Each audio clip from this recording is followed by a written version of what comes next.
तो fraction topic चल रहा था हमारा, फ्रैक्शन यानी कि भिन्न, और जिसमें आज हमें जो पढ़ना है वो है आपका बार वाले प्रश्न। आप कह सकते हो कि बार वाले प्रश्न, या फिर आप कह सकते हो शुद्ध या पुनरावृत्ति दशमलव भिन्न। इसे शुद्ध या पुनरावृत्ति दशमलव भिन्न कहा जाता है। ठीक, तो बार वाले प्रश्न जो होते हैं, यानी कि बार किस पर चढ़ाया जाता है, तो वो चीज़ हम इन डिटेल समझेंगे आज। जैसे कि हमारा सबसे पहला एग्जाम्पल है, यहाँ पर हमने लिखा यहाँ पर 0.333 और यहाँ पर ये चल रहा है आपका अनंत तक। ठीक, जब ये संख्या आपकी अनंत तक चल रही हो, हमेशा याद रखेंगे पॉइंट के बाद की जो संख्या हो जो अनंत तक चल रही हो, तो आप क्या करोगे, इसे आप लिख सकते हो 0.3 पर बार। इस प्रकार से आप इसे लिख सकते हो। अब आप इसे और किस प्रकार से लिख सकते हो, तो आप इसे लिख सकते हो जैसे कि यहाँ पर लिखा है आपका 3, तो आपको 3 यहाँ पर ऊपर लिखना है, और कितनी संख्या पर आपका बार लगा है उतनी ही संख्या पर नीचे आपको 9 लिख देना है। जैसे कि एक संख्या पर आपका बार लगा है तो आपको 1 9 नीचे लिख देना है। तो यहाँ पर आंसर क्या हो जाएगा हमारा 3 एकम 3 और 3 तिया 9, यानी कि 1/3 ये हमारा आंसर हो जाएगा। जैसे कि आपका यहाँ पर सेकेंड एग्जाम्पल देखते हैं, यहाँ पर लिखा हो आपका 0.676767, इस प्रकार से ये रिपीट हो रहा है और यहाँ पर ये अनंत तक इसी प्रकार से चल रहा है।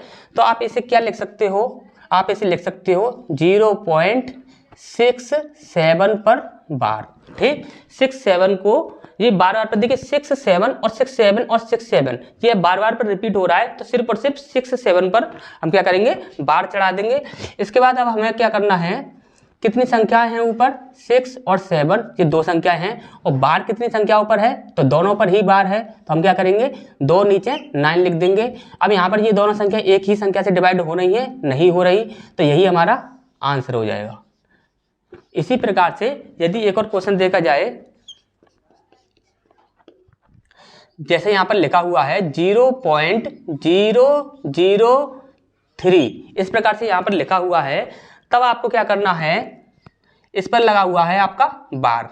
अब इसको आप किस प्रकार से लिखोगे, आप इस जैसे कि आप देखिए यहाँ पर 3 पर क्या है, बार है, और यहाँ पर 2 0 हैं जो कि यहाँ पर सिंगल हैं, इन पर बार आपका नहीं है। तब आपको क्या करना है कि 3 को आपको यूँ का तो ऐसा कि ऐसा ही लिख लेना है। इसके बाद आपको देखिए 0 जब कभी भी आपको संख्या में से माइनस करना होता है, तो जब कभी आप 0 माइनस करते हो तो आपकी संख्या वही रह जाती है, तो यहाँ पर क्या होगा, आपका 3 ही रहेगा।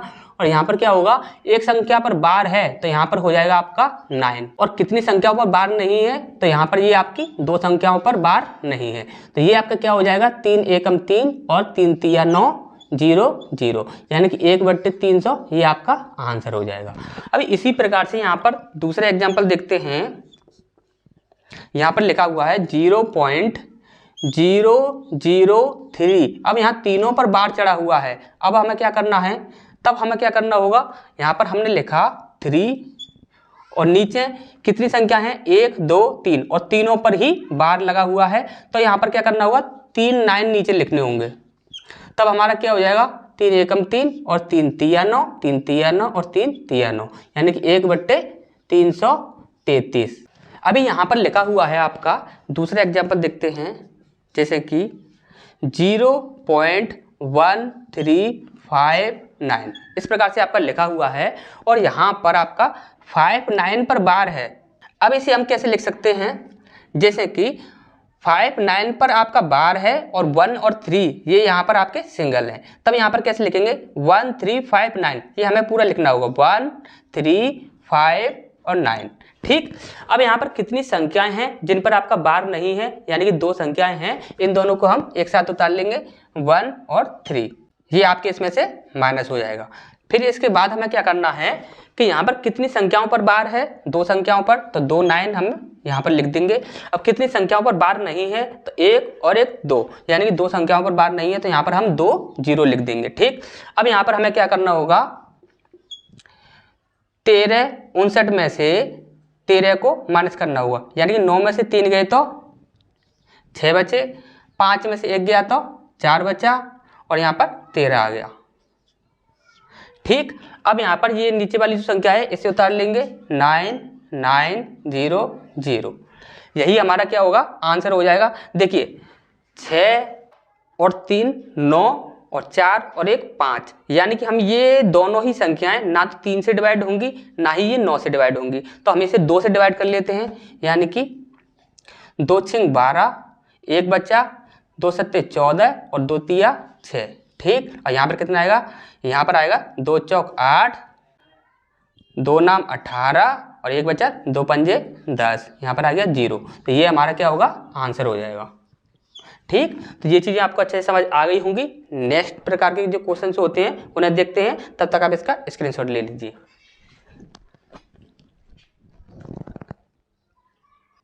इसके बाद हमारा नेक्स्ट क्वेश्चन है, जैसे कि यहाँ पर लिखा हुआ है आपका साथ में एक पूर्णांक भी दिया हो, तब कैसे इसे सॉल्व करते हैं। जैसे कि यहाँ पर लिखा हुआ है 2.36। अब यहाँ पर क्या है कि 36 पर आपका बार लगा हुआ है। अब इसे कैसे सॉल्व करेंगे, यहाँ पर लिखेंगे हम 2, यहाँ पर लिखेंगे हम 3 6, ये दोनों पर ही बार है। ठीक, अब यहाँ पर जब दो संख्याओं पर बार है तो नीचे 2 9 लिख देंगे। ठीक, अब यहाँ पर क्या होगा कि देखिए ये 3 से डिवाइड हो जाएगी पूरी संख्या और ये भी 3 से डिवाइड हो जाएगी, तो डिवाइड कर लेते हैं।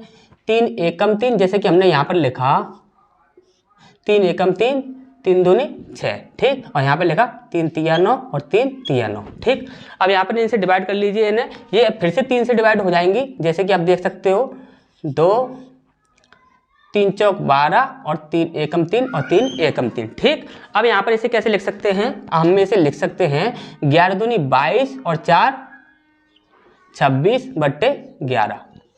हम इसे इस प्रकार से लिख सकते हैं, ये हमारा आंसर हो जाएगा। ठीक, अभी यहाँ पर इसी प्रकार से लिखा हुआ है जैसे कि 3.026 और यहाँ पर क्या है कि इस पर आपका बार चढ़ा हुआ है।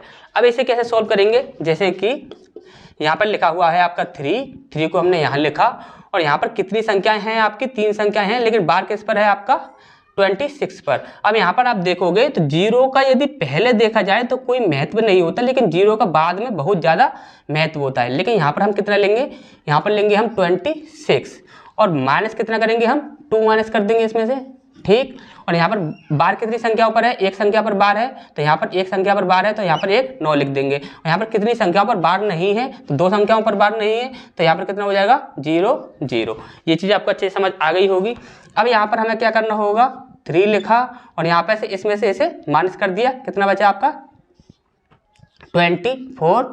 अब यहाँ पर कितना है आपका 900। ठीक, 4 और 2 6, यानी कि ये संख्या 3 से कट जाएगी और ये भी आपकी 3 से कट जाएगी, तो हम इसे क्या लिख सकते हैं, जैसे कि 3 8 तिया 24 होता है और यहाँ पर 3 तिया 9 0 0। ठीक, अब यहाँ पर इन संख्याओं को आप 4 से डिवाइड कर सकते हो, जैसे कि यहाँ पर हमने लिखा 3 और यहाँ पर कितना आएगा आपका 4 दूनी 8।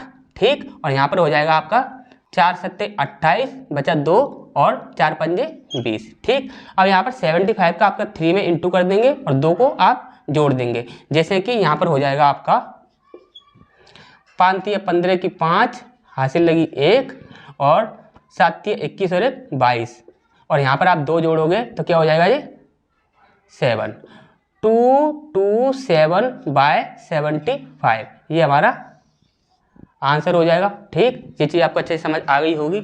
इसके बाद यदि आपने इस प्रकार के देखिए काफ़ी सारे क्वेश्चंस देखे होंगे और आपको ये चीज़ें अच्छे से समझ आ भी गई होंगी। आपने कभी ऐसा देखा हो जैसे कि आपको पता है कि ये जो संख्या होती है ये आपका पूर्णांक होता है, जैसे कि हमने लिखा यहाँ पर 3 और यहाँ पर पॉइंट लगाकर यहाँ पर लिख दिया हमने जैसे कि 7 और 7 पर हमने क्या किया कि एक बार चढ़ा दिया।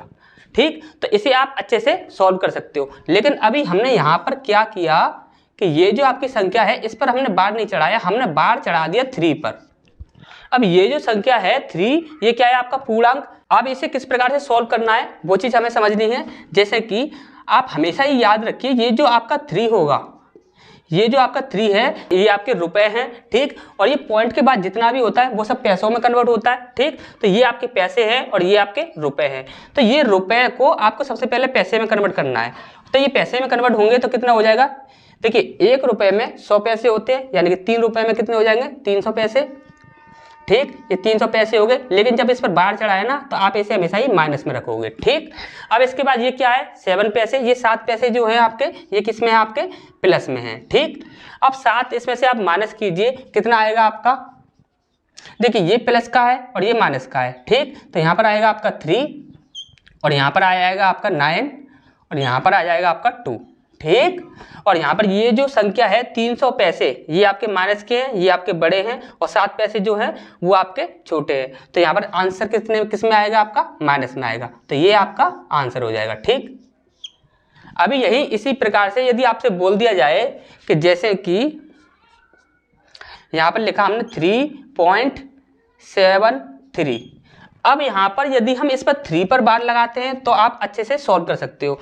यदि हम 7 और 3 दोनों पर बार लगाते हैं तो भी आप सॉल्व कर सकते हो। यदि हम कह सकते हैं यहाँ पर कि यदि यहाँ पर इस 3 पर बार लगा दिया जाए तो भी आप अच्छे से इसे सॉल्व कर सकते हो। क्या करना होगा, ये 3 को आपको क्या करना होगा, पैसों में कन्वर्ट करना होगा, क्योंकि ये रुपए हैं और ये पैसे हैं। अब यहाँ पर यदि आपसे बोल दिया जाए कि यहाँ पर ये 3.73 है और यहाँ पर सिर्फ और सिर्फ 7 पर बार है, सिर्फ और सिर्फ 7 पर बार है, तब आप क्या करोगे, तब आपको हमेशा ही याद रखना है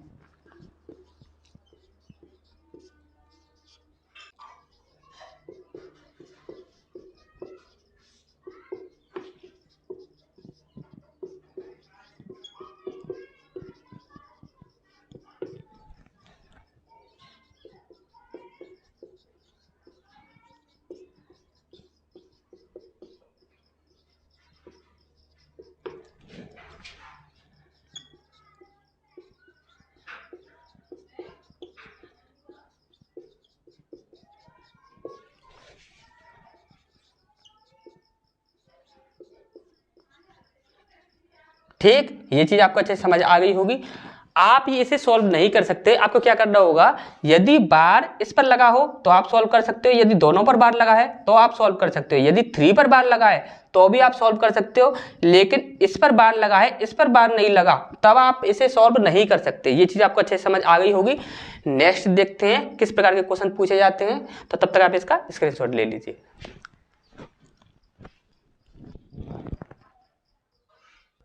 तो यहाँ पर आपके लिए एक प्रश्न है, इसे हमें सॉल्व करना है। इन सभी संख्याओं पर क्या है कि बार चढ़ा हुआ है, तो इसे किस प्रकार से सॉल्व करते हैं, इसे हम देखेंगे फर्स्ट ट्रिक। ठीक, हम इसे 2 तरीकों से देखेंगे। यहाँ पर सबसे पहले आपको क्या करना होगा, जब कभी भी आपको इसको ऐड करना है तो यहाँ पर आप क्या करोगे, 5/9 ये हो जाएगा, यहाँ पर प्लस 4/9 ये हो जाएगा, प्लस 6/9 ये हो जाएगा, प्लस 7/9। ठीक, और इसके बाद हो जाएगा आपका 3/9। ठीक, ये हो जाएगा। अब आप हमेशा ही याद रखो, जब कभी भी अंश आपके अलग अलग हों लेकिन हर आपके समान हो, अंश आपके भले ही अलग अलग हों लेकिन आपके हर समान हो, तब आपको क्या करना है कि ऊपर वाली संख्या को सिर्फ और सिर्फ ऐड कर देना है, आपकी भिन्न जो होगी ऐड हो जाएगी। जैसे कि 5 और 4 9 और 9 और 6 15 और 15 और 7 22 और 22 और 3 25, और यहाँ पर क्या होगा, हर जो होगा आपका वही ले लिया जाएगा 9। ठीक, 25/9 इसे हम कैसे लिख सकते हैं, जैसे कि हम इसे लिखें तो 9 दूनी 18 और बचा कितना आपका 7/9। ठीक, 2 से ही 7/9 इसका ये होगा आंसर हो जाएगा। ठीक, अब इसे यदि हम सेकेंड ट्रिक से देखें,